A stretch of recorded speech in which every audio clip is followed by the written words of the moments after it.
Ar norėtum turėti vaikų? What the f***? Du žmonės, nematydami vienas kito, naudodamėsi tik telefonus, nuspręs ar nori susitikti. 3 etapai – SMS-ai, kolas ir mytas. Poroms duosime klausimų meniu. Ar jie susitiks? Sužinosime netrukus. Tai aš Nojus, man 17. Aš laiku labai esu priklausomas nuo muzikos. Man ir podai yra pagrindinis draugas telefonu, nes aš jų negaliu išeiti iš namų. Mano vardas Mariana, su 2 N. Pagrindinė sfera, kurioje norėčiau ir toliau suktis, yra menai.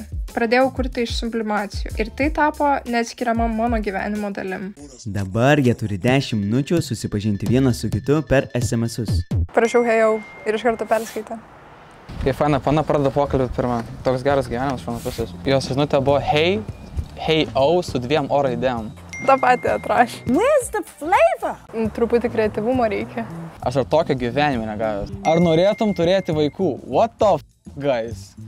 Nu gerai, jeigu ne aš nustiprio koją, nustiprio koją. Auginti dukrą arba sūnų yra tikra palaimė ir garbė kiekvienam tėvui. Nežinau, man kažkaip labai keista, kad jaunas žmogus iš karto taip pilnai nusprendęs, taip 100%. Man tik 18 ir visiškai ne tas galvoj, nes aš nemanau, kad yra labai protinga šiuo metu, ypač jaunam amžiui, turėti vaikų.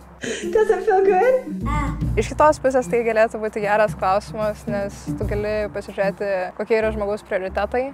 Jei pradėjom stiprio koją. Kaip jūs vaizduoji savo vestuvę? Tikrai žinau, kad dėvėčiau juodą suknelę. Nu, aš kai nepykčiau, taigi čia jos pasirinkimas, ne mano. Nu, jeigu ta suknelė yra ne tik juoda ir turi kitų atspalvių, aš nieko prieš. Paklausė, kodėl juoda, o ne kokia ryškia. Vestuvės yra džiaugsmo diena. Taip, yra džiaugsmo diena, bet man juoda labiausiai patinka. Jeigu aš veščiaus, aš bijočiau pamatyti save apsirengus, nes aš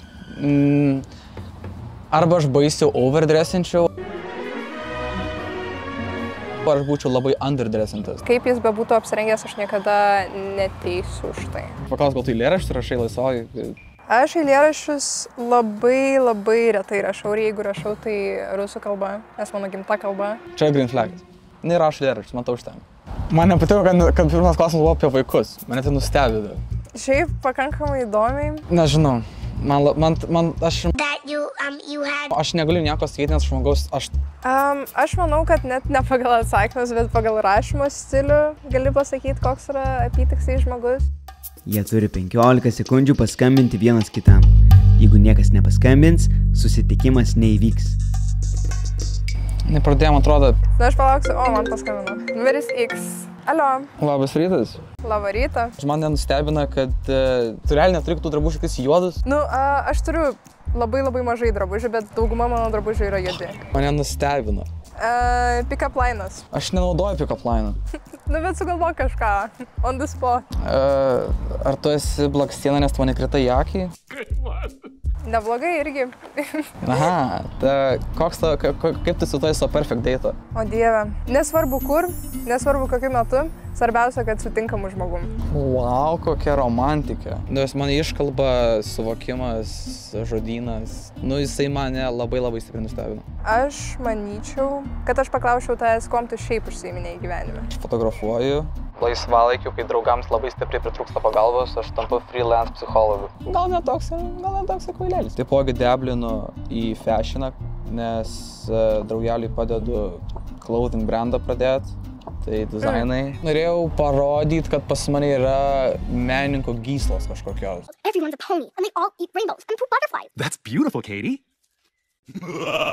Aš irgi dizaininu drabužius, tai būtų įdomu pamatyti tavo portfolio visai. Kas tau yra red flagai kitame žmoguje? Man yra 3 dalykai. Jeigu pana klausosi Taylor Swift. Are you allergic to awesomeness? Man nepatinka šitas fonsas. Horoskopais tiki.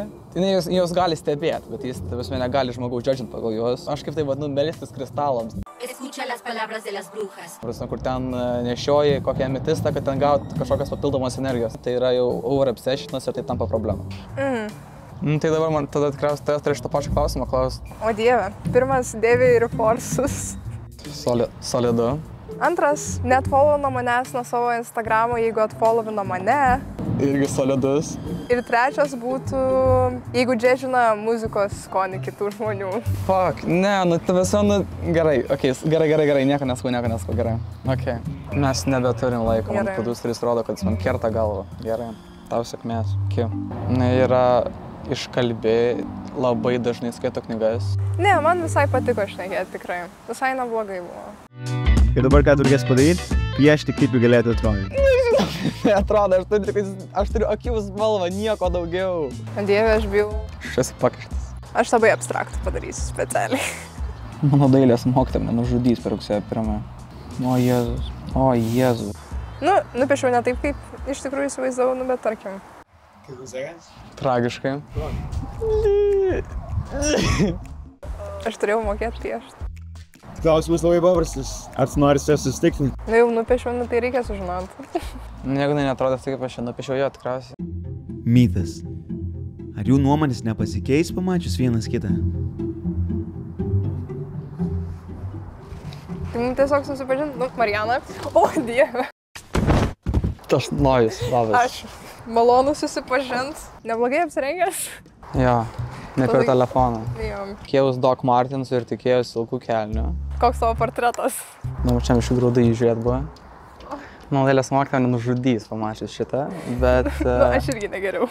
Na, čia tai matosi pečiai, veido struktūros, visai nematosi vėžio plaukai. Nustebau dėl violetinių nagų.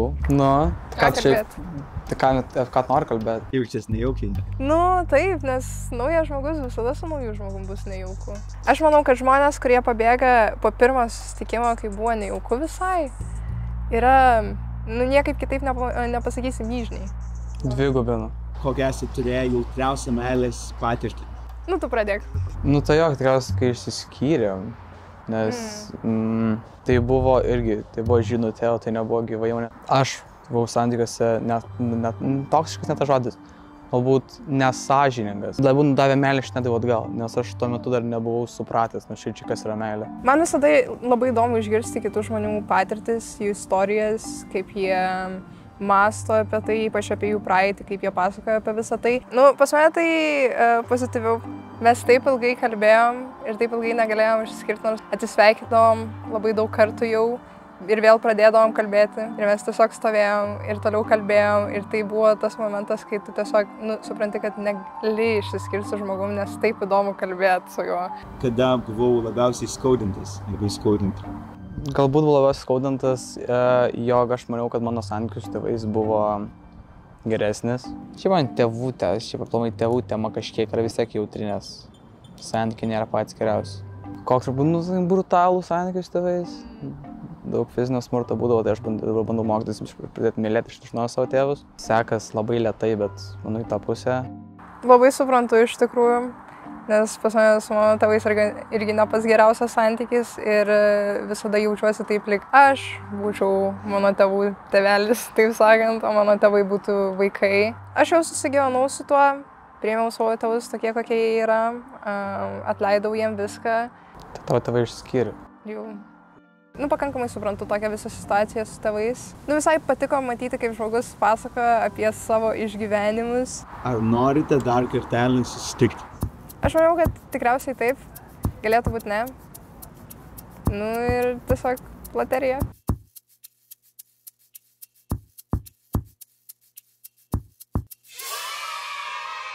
Aš visada atvira bendravimu, tai vėlgi ne.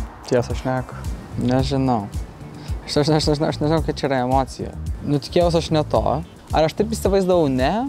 Tai, kad man patinka bendrauti su žmonėm. Aš esu pakankamai atvira tam ir kodėlgi ne. Kad aš pakėliau nykštį. Dėl to, nes žmogaus personality yra labai fainas. Ir aš bandau pereiti gyvenimo stilių, kad žiūrėti į kas viduje, o ne išorį. Aš dėčiau tavo, čia geras klausimas. Nežinau.